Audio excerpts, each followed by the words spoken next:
কিছু কিছু হাদিসের বর্ণনা অনুযায়ী তারা ভারতও বিজয় করতে পারে।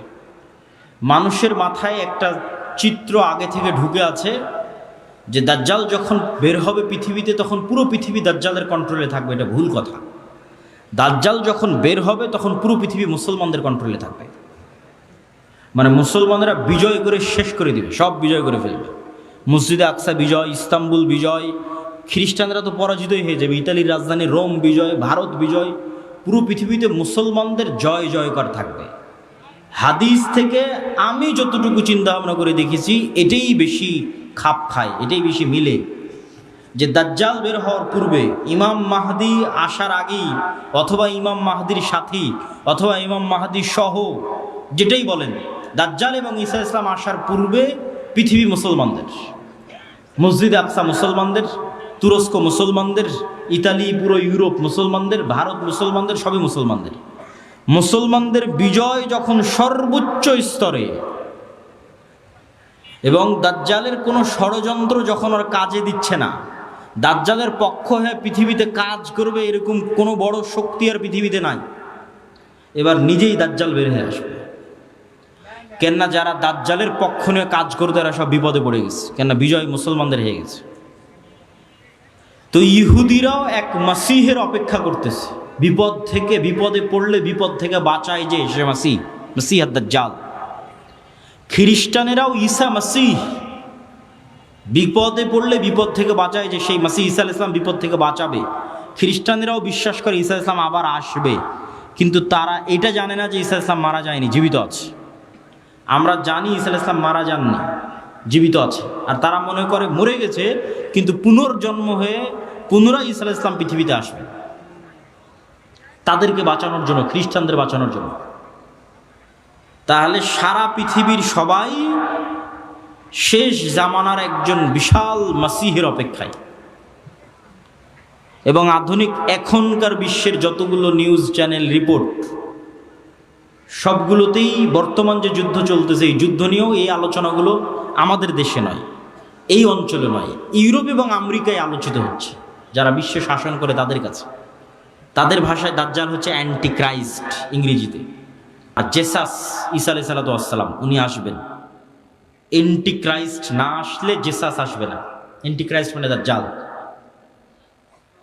আর অ্যান্টি ক্রাইস্ট ততক্ষণ আসবে না যতক্ষণ না ইহুদিরা জেরুজালেমে একত্রিত হচ্ছে, এটা তাদের বিশ্বাস। ইভাঞ্জেলিক্যাল খ্রিস্টিয়ান যারা, যারা ইঞ্জিল কেন্দ্রিক খ্রিস্টান, তাদের বিশ্বাস।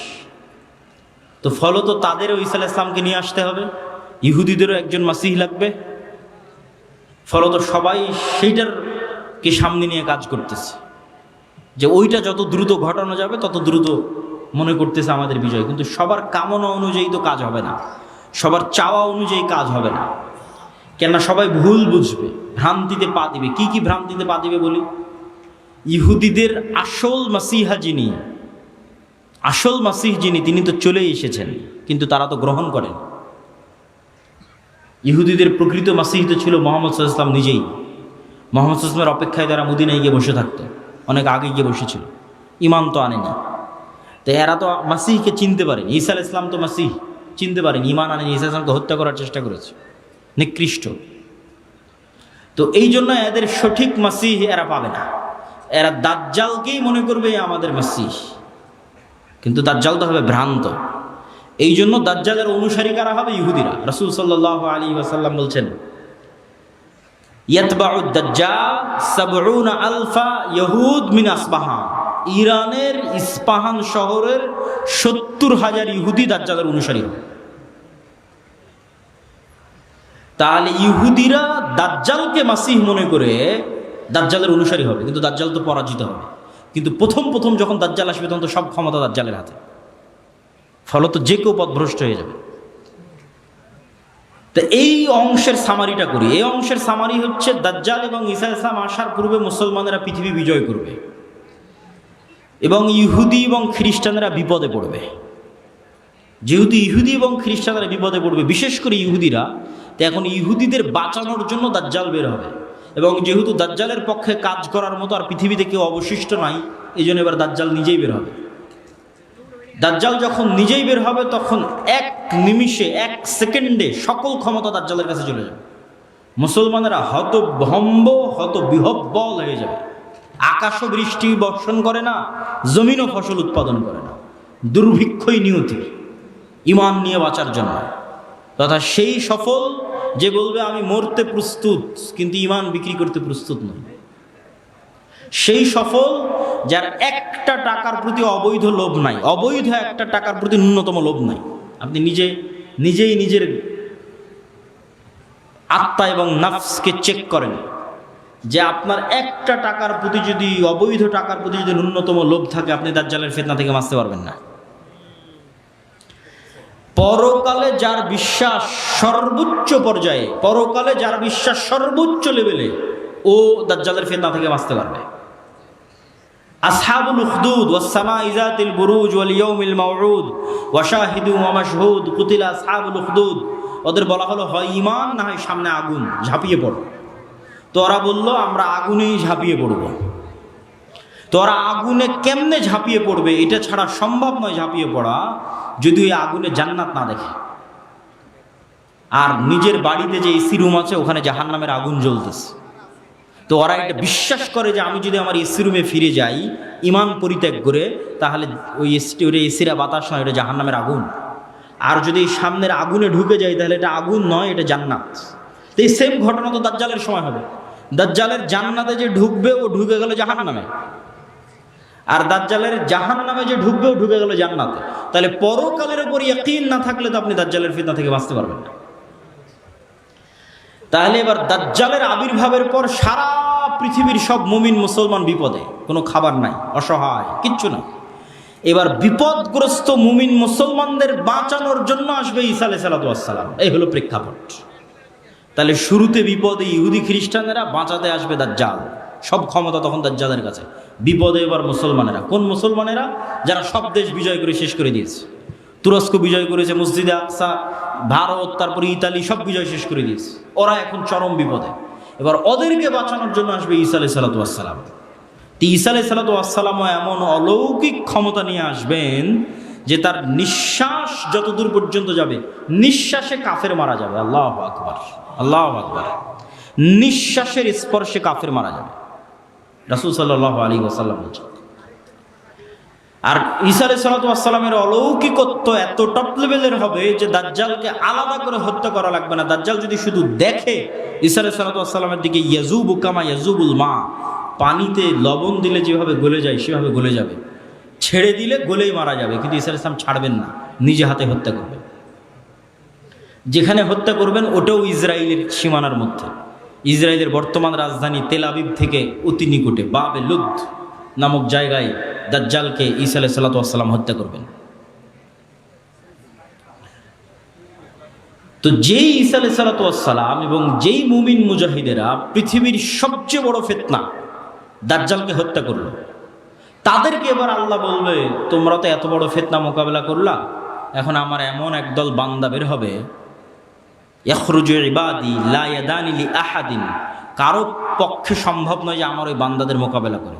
ঈসা আলাইহিস সালাম এত বড় নবী, তিনি পৃথিবীর সবচেয়ে বড় ফিতনা দাজ্জালকে হত্যা করলেন, তাকে আল্লাহ বলছে তুমিও পারবা না। এখন যারা বের হবে, অতএব মুমিন মুজাহিদদের নিয়ে তুমি তুর পাহাড়ে আশ্রয় নাও। তাহলে ঘটনার ক্ষেত্রগুলো দেখেন।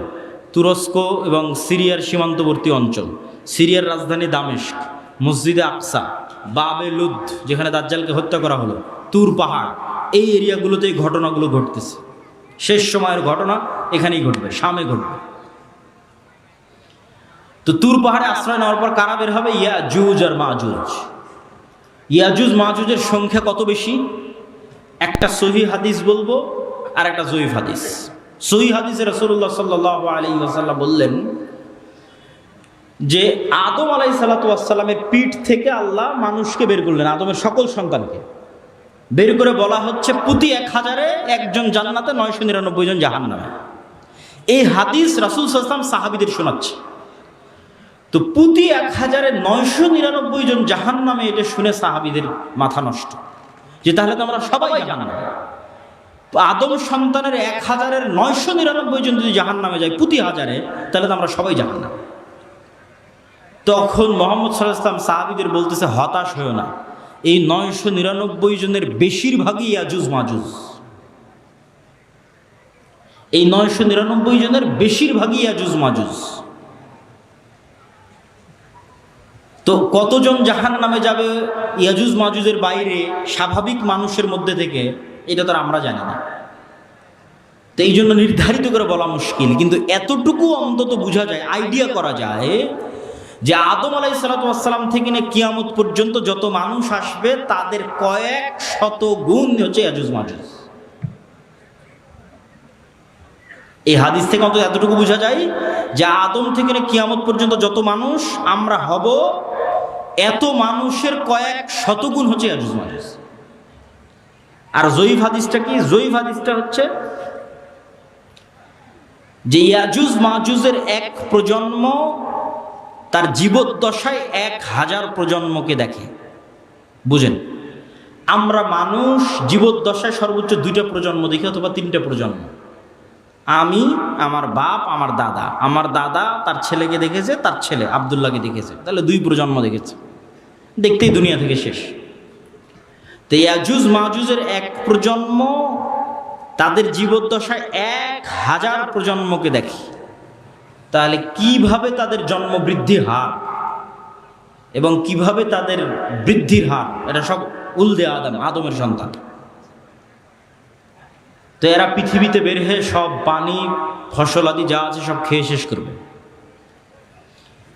এবং তাদের এই ভয়ঙ্কর ভয়াবহতায় তুর পাহাড়ে ঈসা আলাইহিস সালাম বিপদে মুমিন মুজাহিদদের নিয়ে, খাবার নাই, ওই সেম কষ্ট, দাজ্জাল থাকতে যে কষ্ট ছিল ওই কষ্ট। এখান থেকে আপনি আর একটা জিনিস শিখেন যে আপনি কত বড় নবী, কত বড় উলিয়া, কত বড় মুজাহিদ, তাও আল্লাহ আপনাকে কিভাবে বিপদ দিয়ে পরীক্ষা করতেছে। কেমন বিপদ? এত বড় নবী, তাও খাবার নাই। যে নবী নিজে হাতে দাজ্জালকে হত্যা করেছে তার খাবার নাই, সে নবী এখন আল্লাহর কাছে কাঁদতেছে যে আল্লাহ এই বিপদ থেকে বাঁচান। তো এই জন্য সবসময় আল্লাহর সামনে নত, আল্লাহর সামনে সাহায্য, এটা ছাড়া কোনো রাস্তা নাই। তো ঈসা আলাইহিস সালামের কান্নাকাটি এবং মুমিন মুজাহিদদের কান্নাকাটিতে আল্লাহ সুবহানাহু ওয়া তাআলা ইয়াজুজ মাজুজের শরীরে এক প্রকার পোকামাকড় এবং অসুখ দিবেন। তারা মারা যাবে কেমন করে? হাদিসের বাক্যটা শুনেন, কামাউতি নাফাসিন ওয়াহিদিন। একটা মানুষ মারা গেলে যা হয়, পুরো ইয়াজুজ মাজুজ একসাথে ওইভাবে মারা যাবে, যেন একটা মানুষ মারা গেল। তথা একটা মানুষ মরতে যতটুকু সময় লাগে, পুরো ইয়াজুজ মাজুজ কোটি কোটি হাজার হাজার ওইভাবে একসাথে, at a time, at a moment, at a second মারা যাবে। তো এবার ঈসা আলাইহিস সালাম জমিনে ফিরে আসবেন, তো জমিনে পা রাখার জায়গা নাই। এত কোটি কোটি মানুষ যদি মরে পড়ে থাকে কি অবস্থা, লাশের দুর্গন্ধ। এবার ঈসা আলাইহিস সালাম আবার আল্লাহর কাছে কান্নাকাটি করবে, দোয়া করবে। তখন আল্লাহ সুবহানাহু ওয়া তাআলা রাসূল সাল্লাল্লাহু আলাইহি ওয়াসাল্লামের ভাষা অনুযায়ী আনাকি ইবিলিল বুখত গোত্রের উটের কুঁজ যেমন উঁচু হয়, ওই রকম উঁচু কুঁজ বিশিষ্ট একদল পাখিকে পাঠাবেন, যেই পাখি হাজার হাজার কোটি কোটি লাখ লাখ লাশকে নিয়ে যে এমন জায়গায় ফেলে দিবে যেখানে মানুষ বসবাস করে না। উত্তর মেরু হোক, দক্ষিণ মেরু হোক, সাইবেরিয়া হোক, যেখানে হোক, আল্লাহ ভালো জানেন, যেখানে আল্লাহ বলবেন। তারপরে আসমান বৃষ্টি বর্ষণ করে এই জমিনকে পরিষ্কার করে দিবে। তারপরে ঈসা আলাইহিস সালামের শাসন চলবে হাদিস অনুযায়ী 7 বছর, আর বাইবেলের বর্ণনা অনুযায়ী 1000 বছর। তো 7 বছর ঈসা আলাইহিস সালামের এই শাসনে এতটা নিরাপত্তা এবং শান্তি বিরাজ করবে যে এতদিন যত যুদ্ধ বিগ্রহের সামগ্রী ছিল এগুলো কাজে লাগবে না, ওগুলো জ্বালিয়ে পুড়িয়ে দেওয়া ছাড়া কোনো কাজ নাই। আর এত বরকত আসমান এবং জমিন উন্মুক্ত করে দিবে যে একটা ডালিম একটা গ্রাম খাবে, একটা গাভীর দুধ একটা পুরো বংশ খাবে, এত বরকতে আল্লাহ পরিপূর্ণ করে দিবে। তারপরে এক শীতল বাতাসে মুমিন মুসলিম এবং ঈসা আলাইহিস সালাম সবাই মারা যাবে, শুধু ফাসিক এবং ফাজেরেরা পৃথিবীতে থাকবে। এবার যত হাদিস শুনেছেন এই ধরনের, যে পৃথিবীতে এমন একদিন আসবে যে কোরআন পড়ার কেউ থাকবে না, এখন সেগুলো আল্লাহ নাম নেওয়ার কেউ থাকবে না, এগুলো ঈসা আলাইহিস সালামের মরার পর। মানুষ জেনায় লিপ্ত হবে খোলা মাঠে কুকুর শ্রীগালের মতো, লজ্জা বুঝবে না, এগুলো ঈসা আলাইহিস সালামের আগে নয়। ঈসা আলাইহিস সালামের আগে কোরআন থাকবে, দিন থাকবে, এটা তো পূর্ণতায় পৌঁছে যাবে। এখন পতন দেখতে পাচ্ছেন, কিন্তু আল্লাহু মুতিম্মু নূরিহি আগেই বলে নিয়েছে আয়াতগুলো, এই দিন তো সারা পৃথিবী বিজয় করবে, আর এই বিজয় ধারা তো ঈসা আলাইহিস সালামের আসার আগেই শুরু হয়ে যাবে। তাহলে কিভাবে কোরআন হাদিস শেষ হবে? শেষ হবে না, এগুলো আরো বাড়বে। কিন্তু এটা শেষ যে হবে সেটা কখন? ঈসা আলাইহিস সালামের মরার পর। তখন আর নাই, তখন কোরআন নাই, হাদিস নাই, আল্লাহর নাম নাই, মানুষের লজ্জা উঠে যাবে। এই ফাসেক ফাজরের উপর আল্লাহ সুবহানাহু ওয়া তাআলা কিয়ামত কায়েম করবেন।